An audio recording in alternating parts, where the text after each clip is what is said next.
Бүгінгі сабағымызда бір-бірімізге жақсылық тілей бастайық. Әрқашан бақытты болуш. Аш сабаққа жақсы қатыс. Осы сабақ беске тұрсын. Бүгінгі сабақта саған сәттілік тілеймін. Тез.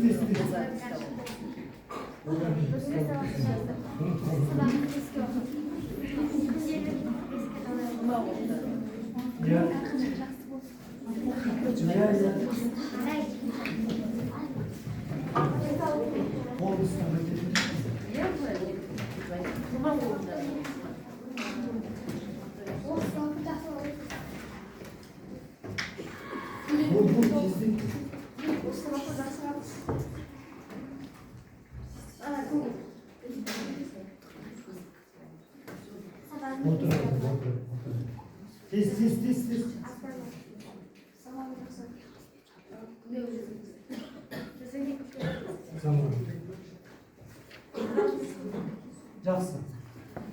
Олай болатын болса, біз бірімізге жақсы тілектен бастадық. Енді үй тапсырмасынан бастайық. Үй тапсырмасын орындау үшін біз маршрут кестесін әдісін қолданайық. Маршрут кестесі әдісі бойынша осы отырған топта бір-бір оқушыдан шығып, әр жерге барып сұрап аламыз. Тез, бірінші топтан кім шығады? Кім шығады бірінші топтан? Айда. Екінші топтан. Қарақат, топтан бөліп. Тұрамыз. Тұрдыңдар ма? Тұрсаңдар сендерге сұрақ берілген. Ол үй тапсырмасына байланысты сұрақтар бірінші әңгімеден бастаймыз. Сұрақты аламыз. Егер сұраққа жауап берген жағдайда ғана астында компьютерден алып жеп қойып жүрміз. Кеттік. Тездет. Сілтеу өсімдігі деген. Жақсы. Сілтеу өсімдігі дегеніміз не? Сілтеу өсімдігі деген меңзеу, көрсету, нұсқау мағыналарын білдіретін. Жақсы. Мысалы, мынау біздің мектеп. жақсы, тамаша. Коэффициент. Қара, конфеттіңді оқытам. Жіктеу өсімдігі. Жақсы, жіктеу өсімдігі. Жіктеу өсімдігі белгілі бір жақ түрінде қолданылатын өсімдіктің бір. Қанша жақта болды? Екі жақта, жекеше және көпше болып бөлінеді. Оқушы деген жіктеу қойшы. Жекеше, мен оқушымын, сен оқушысың, сіз оқушысыз, ол оқушы. Көпше түрде. Біз оқушымыз, сендер оқушыларсыңдар, сіздер оқушыларсыздар, олар оқушылар. Келесі, жақсы. Конфет өзімдікті алып. Сұрау есімдігі дегеніміз не? Дауысын жарыс қалып. Сұрау есімдігі дегеніміз Сұрау есімдігі дегеніміз не? Сұрау есімдігі біреуден жауап алу мақсатында қолданылатын есімдік. Мысалы. Сенің атың кім? Жақсы. Жақсы сұрай қолданылады. Сіз сияпатында алып. Жалпылау есімдігі дегеніміз не? Жалпылау есімдігі дегеніміз заттың нақты қанша екенін білмейміз, тек оны жай ғана сөзбен айта аламыз. Санын мөлшерін білмейміз. Мысалы, сынып бүгін түгел, нақты қанша екенін білмейміз. Бүгін сабақта барлығы жақсы қатысты. Барлық бала жақсы қатысты.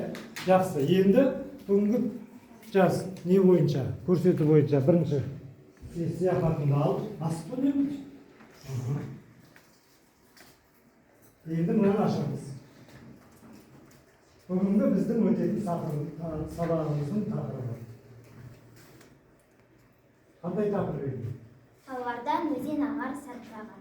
Жақсы. Яғни таулардан өзен ағар сарқыраған. Жақсы отырған. Бұл тақырып неге байланысты деп ойлайсыңдар ма? Суға. Өте жақсы. Суға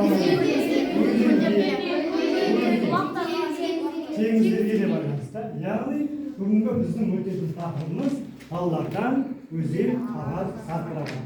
Енді өткенге сәл шегініш жасайық та, бұл тақырыпты біз қайдан естідік? Қайдан естідік? Өте жақсы, жарайсыздар. Абай Алтынсарин атамыздың өлеңі. Биыл біз Абай Алтынсарин атамыздың неше жыл болды? 80 жыл. Міне осыған байланысты біз су және тіршілік бөлімінде таулардан өзен ағар сарқыраған деген тақырыпты алып отырмыз. Жақсы.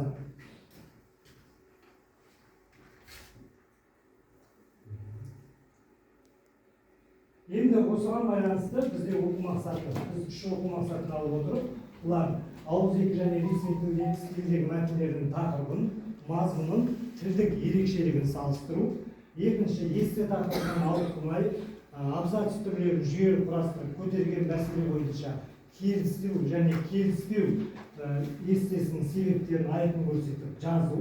Үшінші, сөйлемдегі есімдіктің қызметін түсіну, есімдіктің зат есім, сын есімнің орнына қолданатынын білу. Бұл біздің бүгінгі сабақтағы оқу мақсатымыз. Енді бағалау критерийлеріне көңіл бөлейік. Мәтіннен негізгі ойды анықтайды, есімдіктердің қолданыс аясын түсінеміз, және мәтін тақырыбын, мазмұнының тілдік ерекшеліктерін салыстырады оқушылар, және сөйлемдегі есімдіктердің қызметіне түсінеді. Біз міне тапсырмасын өттік. Енді жалпы қазақ тілінде неше сөз табы бар? 9 сөз табы. Сол 9 сөз табының ішінде одағай сөз табын білеміз бе? Ол нені білдіруші? Адамның көңіл-күйіне байланысты айтылады. Яғни сол одағай сөзді біз бүгін сабағымыздағы бағалауға қолданамыз. Ол мимикамен айтылады, одағай көзі. Көңіл-күйдің қандай екенін адамның көзінен, сөзінен, іс-әрекетінен білуге болады. Сондықтан біз бағалауда күнделікті 10, 8, 9, 7 балдармен және арасында одағай бағалаумен бағалап отырмыз. Жақсы, олай болатын болса, біздің тақырыбымыз суға байланысты болғаннан кейін, яғни тіршілікке байланысты болғаннан кейін, ең бірінші әріптендерге тұжырымдамалық карта, яғни осы әдіс бойынша біз бірінші тапсырманы орындаймыз. Бұл жерде сендерге біздің шартарабымыз берген, яғни солтүстік, оңтүстік, батыс, шығыс. Осыған байланысты мына тапсырманы орындамай тұрып, біз ең бірінші Қазақстандағы қандай өзен көлдерді білетінімізді бір жол өтіп.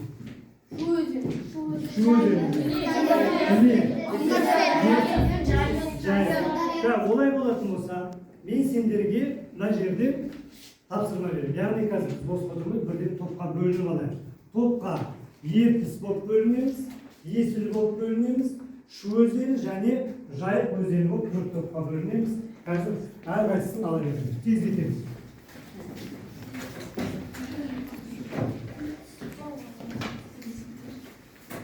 Жайық өзені мұнда келеміз.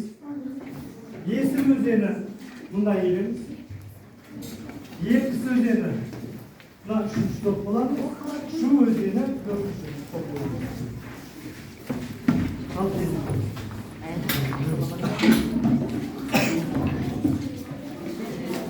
Тез болды.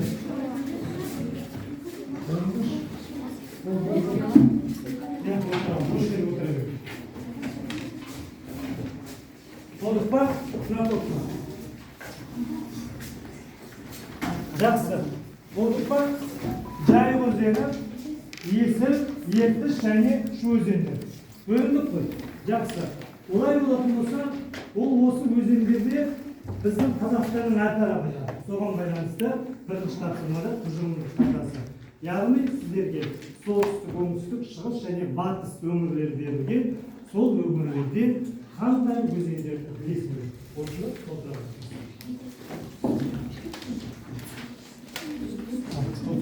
Тездетеміз. Уақыт жүрді.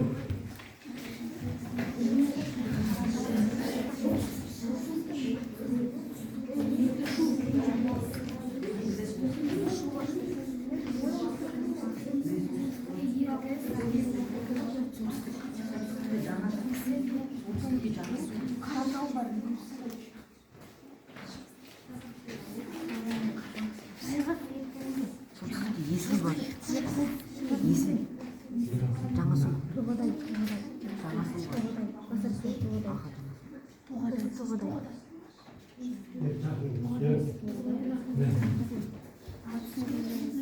Тездетеміз, уақыт кетіп жатыр.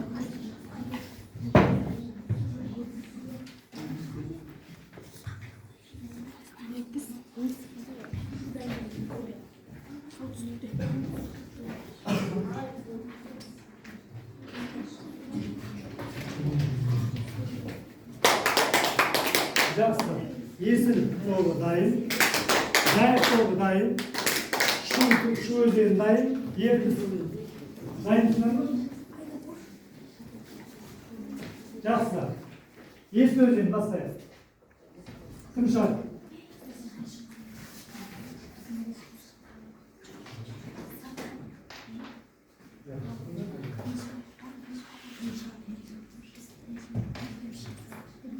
Солтүстік Қазақстанда Есіл Торғай деген өзендер бар. Тыңдаймыз, келісеміз ба?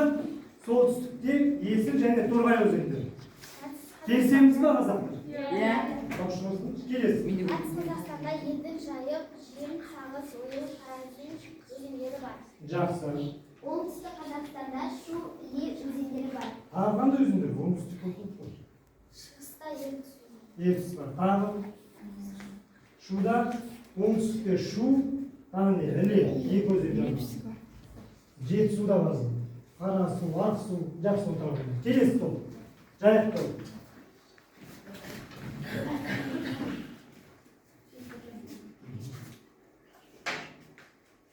Жақсы. Солтүстік өзендер, солтүстік аумағындағы өзендер Есіл, Жаңасу, Тоғалы. Оңтүстік бөліктегі өзендер Шу, Іле. Шығыстағы өзендер Ертіс. Батыс жақтағы өзендер Жайық. Жайықтан өзен бар. Тағы өзен тұрсыз. Сағыз өзені бар. Еділ бар. Жақсы. Келесі топ. Шу өзені.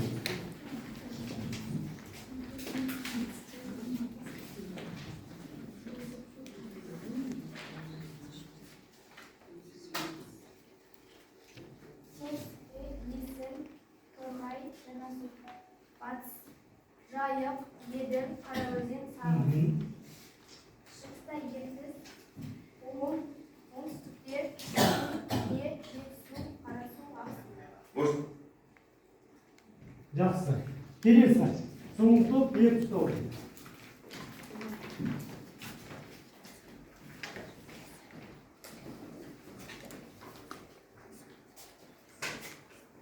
Солтүстікте Есіл, Торғай. Шығыста Ақсу, Ақбұлақ, Ертіс. Жақсы. Оңтүстікте Шу, Іле, Қарасу. Батыс Жайық, Сарыөзен, Жем, Сағыз. Жақсы. Сағыз өзендері. Жақсы отыра қойды.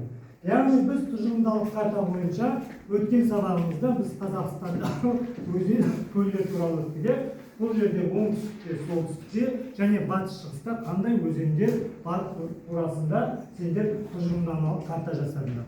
Енді біз ары қарай сабағымызды жалғастыру үшін мына бейнебаянға назар аударайық. Шетіне жеткенше ұшқан құстың қанаты талатын қасиетті өлке қазақ елі сұлулыққа, түрлі аңызға, табиғи байлыққа тұнып тұр.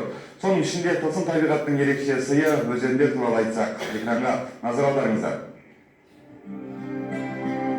Еліміздегі өзендер саны шамамен 85 мыңнан асады.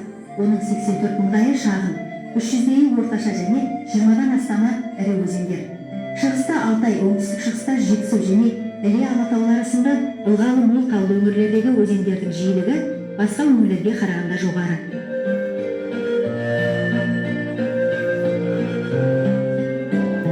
Ең суы мол өзен Ертіс. Оның еліміз бойынша ұзындығы 1700 шақырым болса, жалпы ұзындығы 4248 шақырым. Жоғарғы ағысына Бұқтырма және Өскемен сынды екі ірі су электр станциясы салынған. Ұзындығы жағынан екінші орында Сырдария. Елімізден өтетін ұзындығы 1400 шақырым, ал жалпы ұзындығы 2219 шақырымды құрайды. Ал Балқаш көлі алқабындағы ірі өзен Іле. Оның еліміз аймағындағы ұзындығы 815 шақырым болса, жалпы ұзындығы 1001 шақырым. Өзен арнасына үлкен Алматы каналы салынған. Батыс Қазақстан жерінің негізінен Жайық өзені суландырады. Ол оңтүстік Оралдан басталады. Елімізден өтетін ұзындығы 1082 шақырым болса, жалпы ұзындығы 2428 шақырым. Сондай-ақ ірі өзендер қатарына Есіл, Тобыл, Еділ, Шу, Торғай, Ырғыз, Сарысу, Нұра, Талас, Ойыл, Жем, тағы басқа өзендер жатады. Бұлардың кейбіреуінің деңгейі жазда төмендеп, бірқатары мүлдем тартылып қалады. Көктемде қар суымен толысып, қайта тасиды. Жем өзені Мұғалжар тауынан бастау алып Каспий теңізіне құяды. Суы көктемде тасиды. Кей жылдары теңізге жетпей, сорға сіңіп кетеді. Өзен жағалары құм мен саздан түзілген. Суы мұнай кәсіпорындарына, егістік жерлерді суғаруға пайдаланылады. Сарысу өзені Сарыарқа шоқыларынан басталып, Жақсы Сарысу және Жаман Сарысу бастауларында қосылады екен. Ұзындығы 781 шақырым. Нұра өзені де Сарыарқаның Аласа тауларынан басталады. Қорғалжын көліне құятын өзеннің ұзындығы 978 шақырым.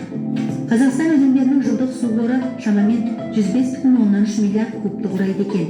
Оның 54% еліміздің аумағында, 46% көрші мемлекеттерде.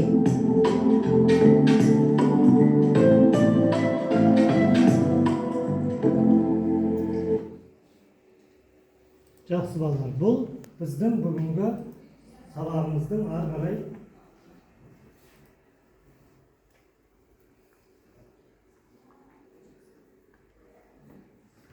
жалғастыруымызға осы көрген бейне баяндарын ықпал етеді. Енді біз қазір екінші тапсырманы, яғни жұп жұмыспен жасаймыз. Бұл жерде сендерге екі мәтін берілді. Екі мәтін берілгенде бұл мәтіндердің салыстырмалы түрде қандай екен? Біз мәтінді салыстырамыз және осы мәтіндерге сүйене отырып мәтінін деп тақырып қоямыз және сол мәтіннің мазмұнын жазамыз. Бірінші жайық тобына, есіл тобына, ертіс және шу тобына. Мынау сендердің топ беріп істейтін жұмыстарын осыны жазамыз. Қазір бұл тапсырманың орындамасы бұрын Назерке бізге осы таулардан отырсын. Таулардан өзен ағар, сатыраған деген Ыбырай Алтынсарин атамыздың өлеңін жақсылап оқып береді. Бұл жерде сендерге берілетін тапсырмада ары қарай осы өлеңнің маңайында жалғасады. Ал жалғасады. Ыбырай Алтынсарин. Таулардан өзен ағар, сатыраған, айнадай сәуле беріп жарқыраған. Жел соқса, ысты соқса бір қалыпта, аралап таумен тасты арқыраған. Көңілің суын ішсе қашылады, жүрегде бар дертіңді қашырады. Өксіген оттай жанып жануарлар, өзеннен рахат тауып басылады. Анарда тексіз тұрған тоғайлар да, шуылдап желмен бірге бас ұрады. 10 мың мал айдатсең лай қалмайды, тасыса су бармаған сай қалмайды. Тасыған өзен судың қуатымен көк шығып, шөп бітпеген жай қалмайды. Ел қыстап күн көреді жанында. Дәм болар алуан барлығында. Тас-таста алтын тастас намаққа, сонда да аққан өзен қалығында. Құдіреті Құдайының көресінде, не нәжіс тоқтар өзен денесінде. Арыстан демалуға суға кірсе, балықтар шымшып ойнап терісінде. Өте жақсы, жарайсың, тамаша. Енді сендерге екі мәтін берілді. Бірінші және екінші мәтін. Осы мәтіндерді мұқият оқимыз және оқып отырамызда бұл мәтінге тақырып қоямыз. Және осы мәтіннің мазмұнын жазамыз кестеге. Түсінікті ма? Ал жақсы.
Толықтырма мәтіні.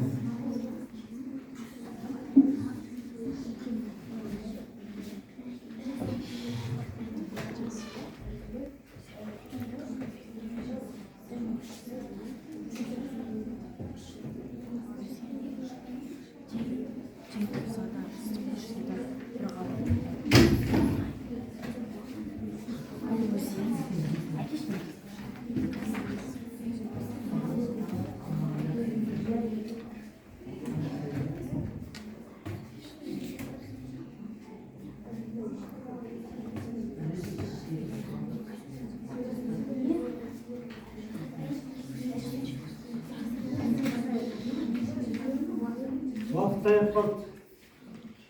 Құрметті ханымдар мен мырзалар, вақыт аяқ қалды. Қысқа нұсқа жастандырыңыз. Бізде әлі екі тапсырмамыз.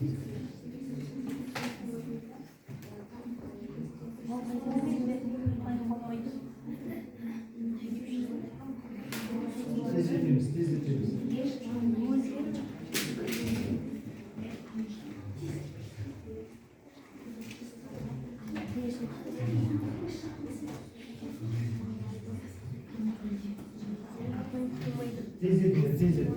Вақыт аяқ қалды. 2 минуттай уақыттарың қалды.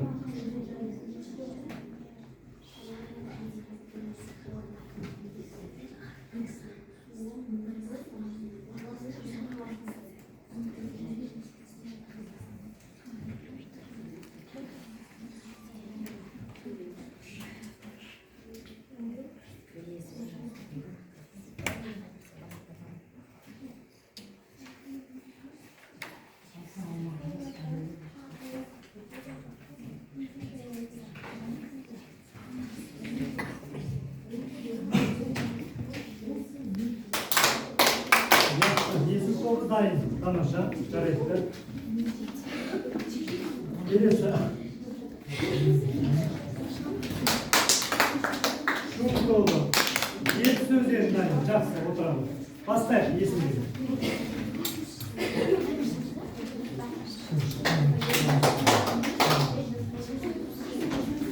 Жақсы, есім болды.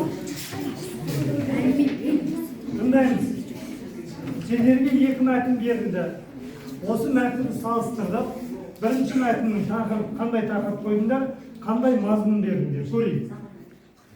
Ал жақсы.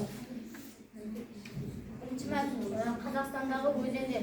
Қазақстандағы өзендер деген тақырып берді. Жақсы. Мазмұны қандай екен? Мазмұны Қазақстан аумағындағы 85.000 өзен бар. Олардан 84-і кішігірім өзендер. Оның 20-дан астам ірі болып келеді. 300-дей орташа. Орташа өзендер екен. Жалпы мазмұны не туралы сонда? Өзендер туралы екен. Жақсы отыралы. Келесі. Екінші мәтін айтып. Екінші мәтін тақырыбы өзен. Мазмұны. Таулардан сарқырап өзен ағады. Оның сәулесі құдды бір айнадай жарқырайды. Тіпті жел болса да бір қалыпты тұрады. Жақсы.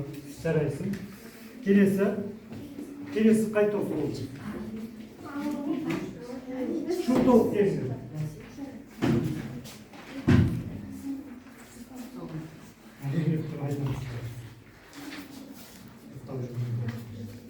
Жақсы. Бірінші мәтінде не көрді? Өзен құпиялары. Қандай тақырып қойдыңдар? Өзен құпиялары. Өте жақсы. Өзен құпиялары деген тақырып қойды. Жарайсыңдар. Келесі. Қазақстан аумағындағы үлкенді кішілі 80.000 өзен бар. 85.000, 85.000 өзен бар. Олардың ішінде ұзындығы 1000 километрден астам 7 өзен бар. Жақсы, өте жақсы. 1000 километрден астам 7 өзен бар екен. Келесі. Мәтіннің тақырыбы ағынды өзендер. Өте жақсы. Таулардан сарқырап өзен ағады. Күн сәулесімен мөлдіреп барады. Яғни жалпы не туралы екен? Өзен туралы. Өзен туралы. Жақсы, жарайды. Келесі стол. Екі стол.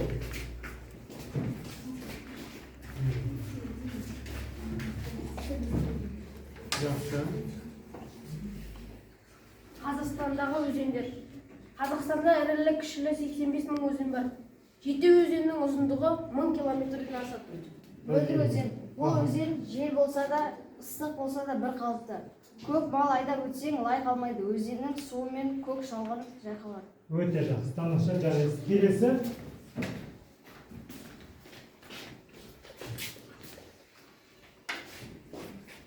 Бірінші мәтін тақырыбы Қазақстанның өзендері. Бірінші мәтіннің мазмұны Қазақстан аумағында ірілі уақытты 85.000 өзен бар екені айтылған. Екінші мәтінде таудан аққан мөлдір су. Екінші мәтіннің мазмұны таулардан аққан өзен жайы айтылған. Және де ол сулар мөлдір, ешқашан ластанбайды. Өте жақсы, жарайсыңдар, тамаша. Жақсы. Олай болатын болса, біз бір рет сабағымызды қорытындылап бағалап көрейік. Мысалы, жайық тобында бірінші, екінші тапсырма, үшінші тапсырмаларға жауап беріп отқан Заңғар, Аяжанға 9, Заңғарға 10 балл, Аяжанға 10 балл, Самирханға 8 балл. Келесі, мына топта көп шығып отқан Гүлнұр менен Қарақатқа 10 балл, жаңа өлең оқып, әдемілеп өлең оқып берген Назымға 10 балл, Назеркеге. Одан кім шықты бізде? Досым сізге 9 балл. Сәл сөздерін қатты ұйқасы бір өлеңіне ұйқаспады. Келесі ертіс тобында Аида мен Аружан шықты. Аидаға 9 балл, Аружанға 8 балл. Одан кейін Ерсұлтан өте жақсы әдемі айтты, Ерсұлтанға 10 балл. Үй тапсырмасын орындап, өзінің жаңағы шұқырлығын көрсеткен Алиге де 10 балл. Келесі шу тобында Аида менен кім шықты? Арай екеуімізге 9 балл.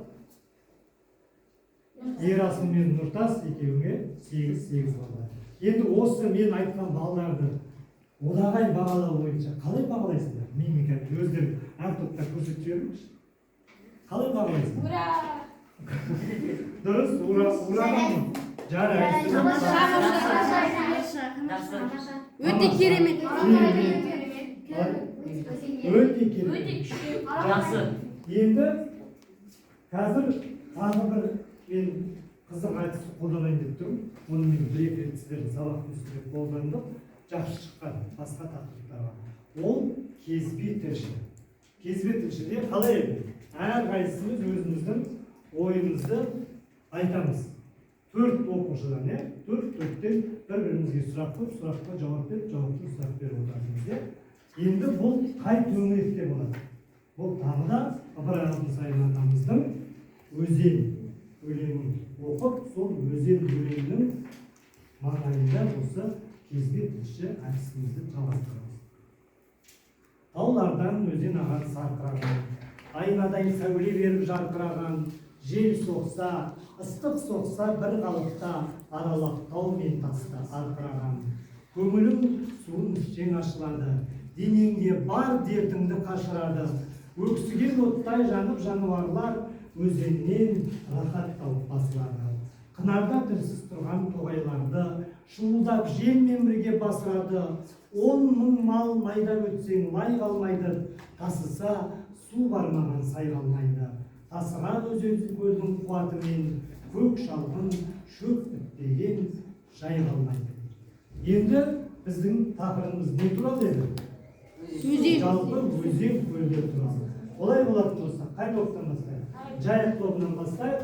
Кезбе тілші әдіс бойынша Ыбырай Алтынсарин өлеңін қара сөзбен айта отырып, ары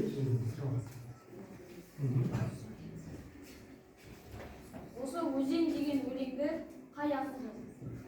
Өзенді Ыбырай Алтынсарин атты. Өзен өлеңін Өзен өлеңін Ыбырай Алтынсарин жазған. келесі. Судың түсі қандай? Судан болмайды, бірақ өте мөлдір. Жақсы. Келесі видео. Бүгін өзен деген өлеңді қалай түсінесіз? Өзен Мен деген. өзен деген өлеңді таулардан Қалғанымыз дәптерді ашамыз. Бүгінгі күнді жазамыз да осы өзен өлеңін қара сөзбен ойымыз толтырып жаза береміз. таулардан сарқырап өзен ағады. Яғни ол судың мөлдірлігі өте керемет. Өте жақсы, жақсы. Келесі кім жалғастырады? Қай топ? Келесі шу тобы. Жалғастырады. Судардан болған Я кейбір сулай түсші. Өлеңді қандай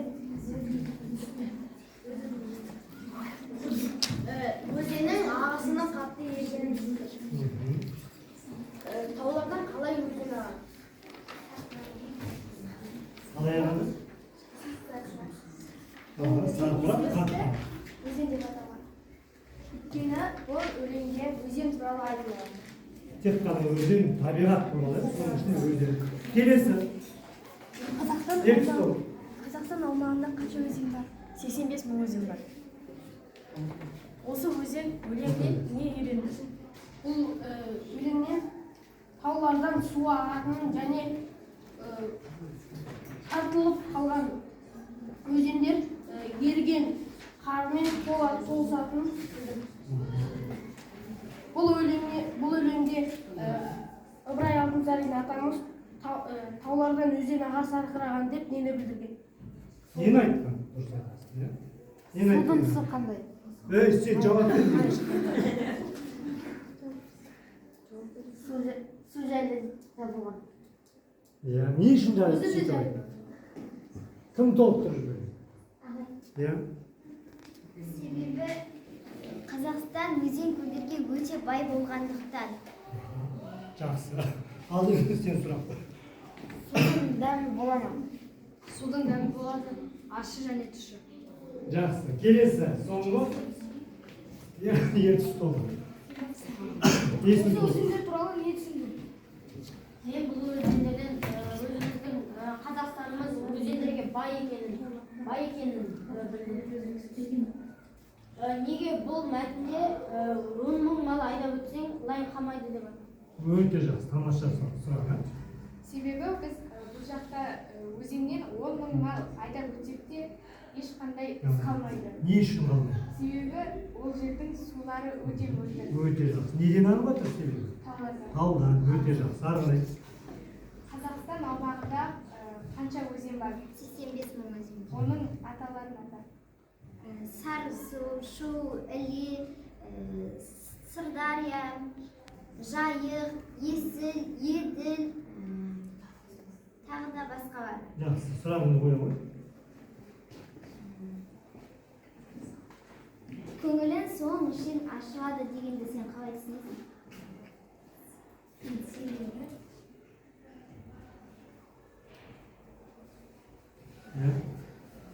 Біз өзеннен су ішсек, Қандай су? Өзі таза. Өзі қандай болады таудан? таза болады. Өте таза. Отыр. Бұл тақпа өлең неге өзен деп аталады? Себебі бұл жерде өзендер туралы. Бұл негізі айтылған сұрақ. Жақсы. Енді біздің соңғы тапсырмамыз бұл 5 минуттық ессе әдісі. 5 минуттық есседе мен сендерге сабақ барысында өткен сабақтарда әр сабақтың арасында тақырыпқа байланысты 5 минуттық, 3 минуттық ойларыңды толықтырып жазып жіберіңдер деп отырмын. Сендер оны параққа жазып беріп жүріңдер. Ал енді бүгін мен сендерге мынандай тақырып беремін. Сол тақырып бойынша қазір 5 минуттың ішінде өз ойларыңды, пікірлеріңді білдіретін ессе жазамыз. Ессенің тақырыбы қазақ даласы табиғи суларға бай емес деген тақырып. Келісеміз ба? Жоқ. Енді келіссеңдер келісеміз, келіспесеңдер келіспеу туралы келісу және келіспеу эссесі деген бар. Соны жазып шығамыз, мына тақырып бойынша. Қазір дәптердеріміз ары 3-ші тапсырма деп тақырыпты жазамыз. Қазақ даласы табиғи суларға бай емес. Жазып оқимыз қазір осы. Ал жазамыз.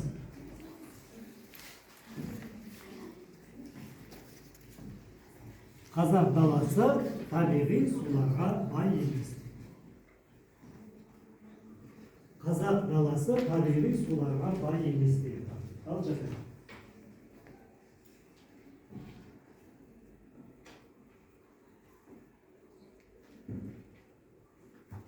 Келісу, келіспеу эссесі. Келісу, келіспеу себептерін көрсетеміз. Белгісіз негіздіктерін қалыптастырып эссе жазамыз. Ойларын аргументпен дәлелдейміз.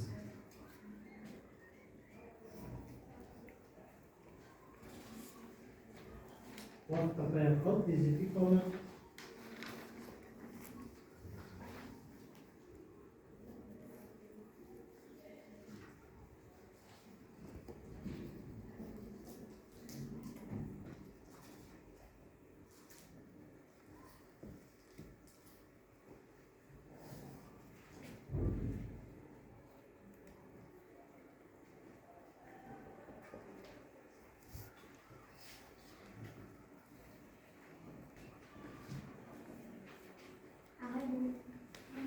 Естері болдың ба? Неше жыл жаздың? Аргумент бар ма? Аргумент жазып отыр.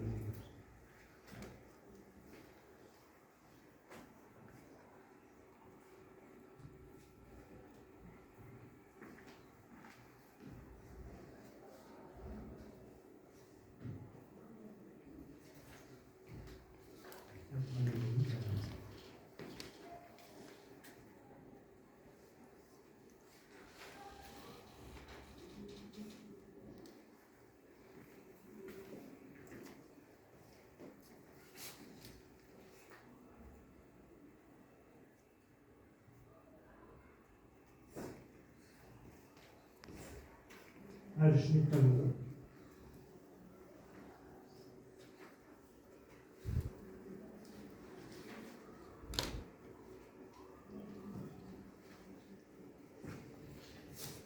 ағай Oldu mu? Жақсы. Al көрейік.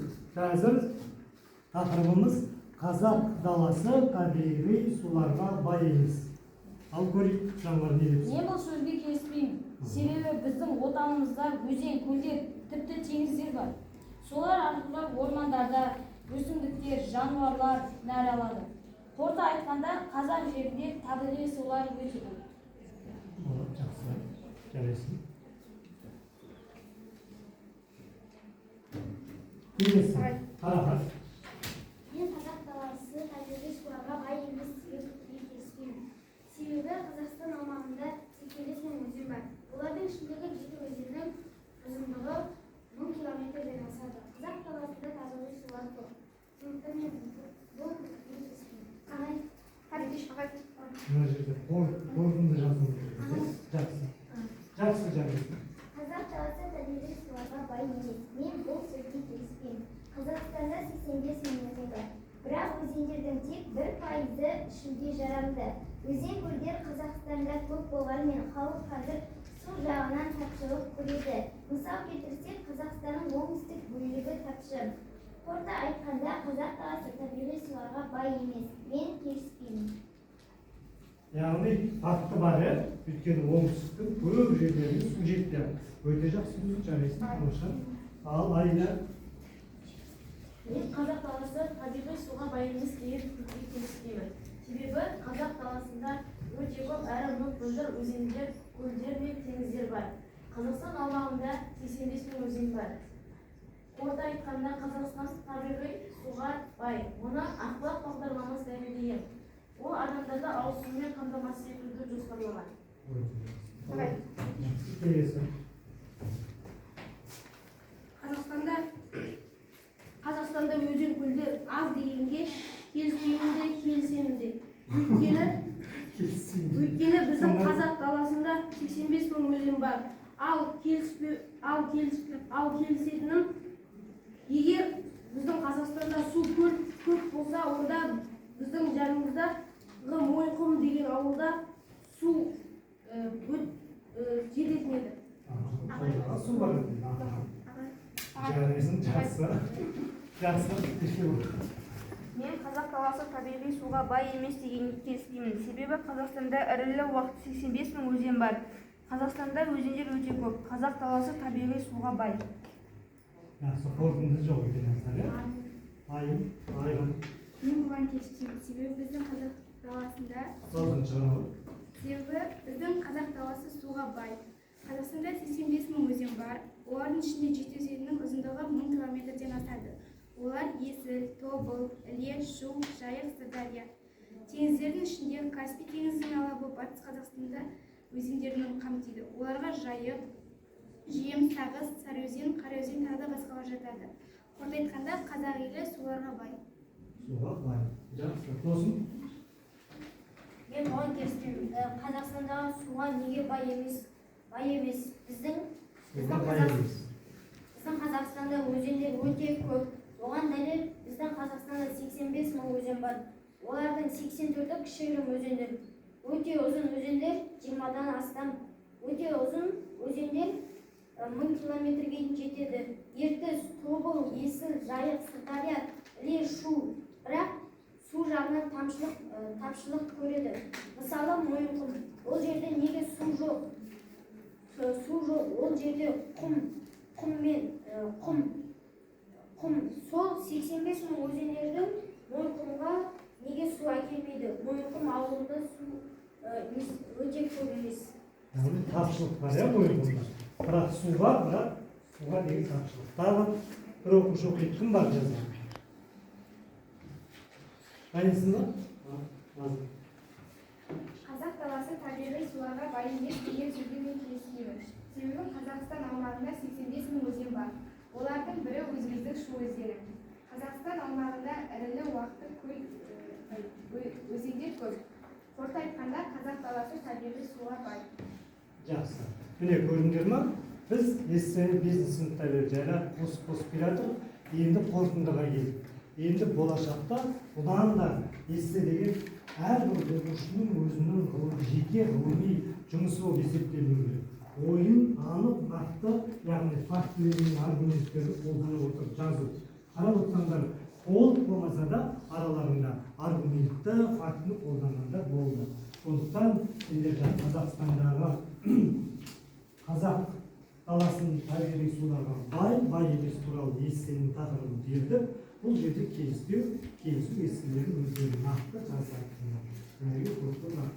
Олай болатын болса біз бүгінгі сабағымызды аяқтайық. Жалпы осы таулардан өзен сатпағындағы 5-ші тапсырманы жинағанымыз оқушылар. Және де бүгінгі пікірлерімізді, бүгінгі жалпы сабақтан алған әсерлеріңді, өздерінің қаншалықты осы сабаққа дайындықтарыңды осы бағалау ағашына үміттенеміз. Және ең соңғы бағалауда қандай өттім, есте бойынша бағалауда заңға өте жақсы, нақты қорытындысын айтты. Бұл топта кім болды? Ерте бұлар өте жақсы жарайсыңдар, екеуіңізге 10 балдан қоюға болады. Гүлнұр өте нақты фактілер келтірді. Қарақатта, Назымда 70 тобынан 70 тобындағы кім? Али келіспеу туралы 2-3 болды, бірақ сен нақты бағалай алмадың. Сондықтан саған 7 деген бал береміз. Бірақ болашақта бір жақты болу керек. Не келісу, не келіспеу. Айда жақсы өте. 9 бал. Бұдан мына топтан кім оқы? Айғаным бе? Айғаным жарайсың. Сізге 9 бал. Міне, бүгінгі біздің тақырыбымыз таулардан өзен ағын сарқырған деген мақсатымызға жетті. Барлық тапсырмаларды әдемі нақты орындадыңдар, ойларыңды, пікірлеріңді айттыңдар. Соңғы тақырыбымыз келісу естесінде өз шамаларын келгенше жазып аяқтадық. Енді өздерің жазып бағалау ашына немізде сабақ аяқталды. Келесі үйге тапсырма 9-ші тапсырманың 5-ші тапсырманың орындап береміз.